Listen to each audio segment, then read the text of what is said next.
Hello and welcome to the Money Street. Today we are going to talk about what is possibly the most famous crisis in history, the bursting of a bubble so severe that it brought with it almost a decade of global economic crisis. In this video we will explain what happened to cause the crash of 29 and what the Great Depression was all about.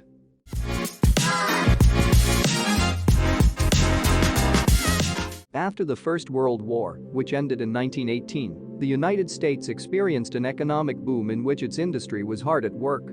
This period of prosperity, in which everything was growing and in which the United States began to appear among the great nations of the world, was known as the Happy Twenties.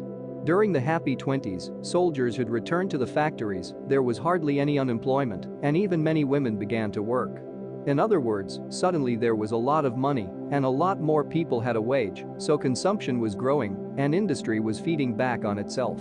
American industry was creating its own consumer society where the first mass-produced cars appeared and all kinds of household appliances such as washing machines or electric vacuum cleaners. The banks, seeing that the workers were earning more and more money, gave credits with little control so that people would consume even more, which also made the American industry continue to grow. At that time everything was money. People started to have savings and a lot of money available. That's when one concept became popular: investing money.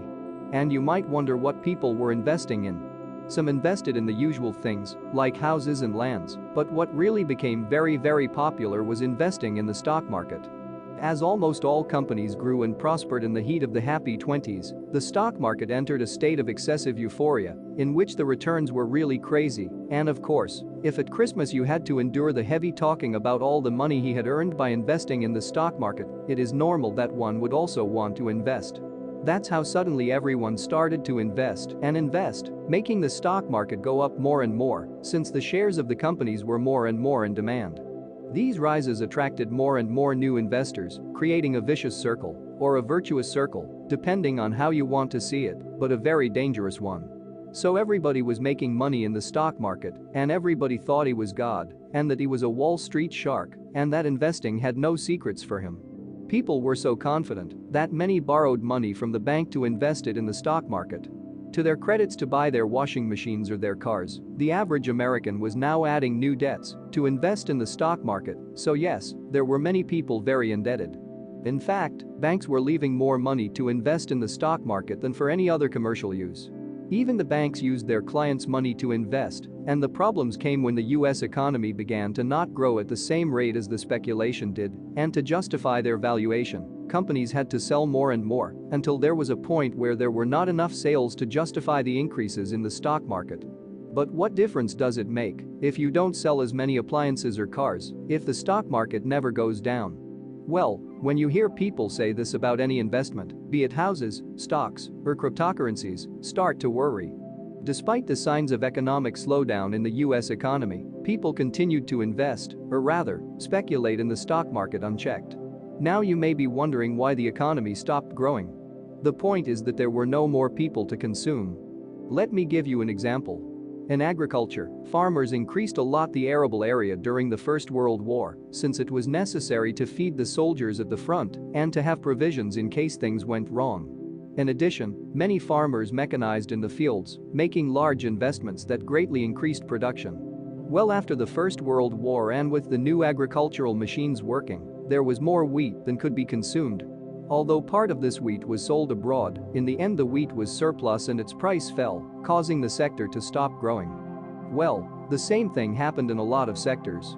Even though many people believed that the stock market would go up forever, many investors were beginning to wonder if the stock price made any sense at all. Newspaper headlines were already talking about a possible panic, and a rumor spread throughout New York that the US Federal Reserve Board was meeting daily in secret to take action. If you are enjoying this video and want to be aware of new videos, subscribe to this channel and turn on notifications. It all exploded on Thursday, October 24, 1929, which was called Black Thursday. Newspapers announced that stock prices of various companies were falling in the face of massive sell-offs. This caused thousands of small investors to rush to sell their shares, and as everybody wanted to sell and nobody wanted to buy, prices started to fall. People would accept almost any price in exchange for getting rid of their shares. This caused the market to fall 12% that day. This was accentuated the following week, on so-called Black Tuesday, when the stock market fell a further 12% and 16.4 million shares were traded, which was an all-time record at the time. In just 1 week, the US stock market lost far more than the US spent on the First World War. This crash caused many stocks to fail, many citizens to lose their life savings, and those who could not pay their debts to go bankrupt. But the falls continued for 3 years, and the Dow Jones, the benchmark industrial index, fell by 90% during this time. But things did not stop there. As many companies went bankrupt, unemployment rose to an all-time high of 24.9%. This increased the number of people who could not repay their loans. Faced with massive defaults, and as they too had invested in the stock market, many banks went bankrupt or got into trouble to return the money from their deposits to the citizens. The surviving banks stopped lending as they did not trust anyone, and of course, without credit people consumed less and companies invested less, so the economy not only stopped growing but began to decline. The crisis was served, so the United States was filled with beggars. There were suicides, the queues for food multiplied and the country became a real chaos. But there was more. The US economy was quite globalized, and the US traded with many countries from which it bought products.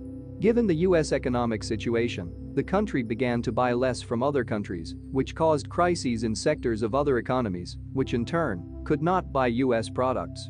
As a result, the crisis spread throughout the world. In addition, France and the United Kingdom were rebuilding their countries and their economies after World War I with the money paid to them by Germany for war reparations, but Germany could not pay that money if it were not for the fact that until then the American banks were lending them money.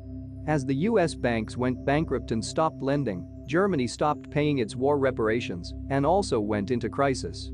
The same thing happened to the United Kingdom and France, which were unable to develop their post-war economies because they did not receive German money. Economies which, on the other hand, were also buying from the rest of the world. Nobody was buying Spanish coal, Russian wheat or Chinese rice anymore. This situation caused great political instability all over the world. In Germany, possibly the country that was going through the worst, the conditions of hunger and misery created the perfect breeding ground for the arrival of the Nazis with their populist discourse. In some countries, the Great Depression lasted until the beginning of the Second World War. In the USA, things began to improve in 1932 when President Franklin D. Roosevelt announced his new policy, the New Deal, which consisted, among other things, of a public investment program, access to credit through government agencies, the enactment of various laws, and an ambitious income redistribution program. The New Deal lasted until 1938, but unemployment did not recover until the outbreak of World War II. And what do you think? Do you think it is a similar situation to the one the markets are going through? Leave your opinion in the comments. Thanks for watching The Money Street, and don't forget to click the subscribe button for more financial videos.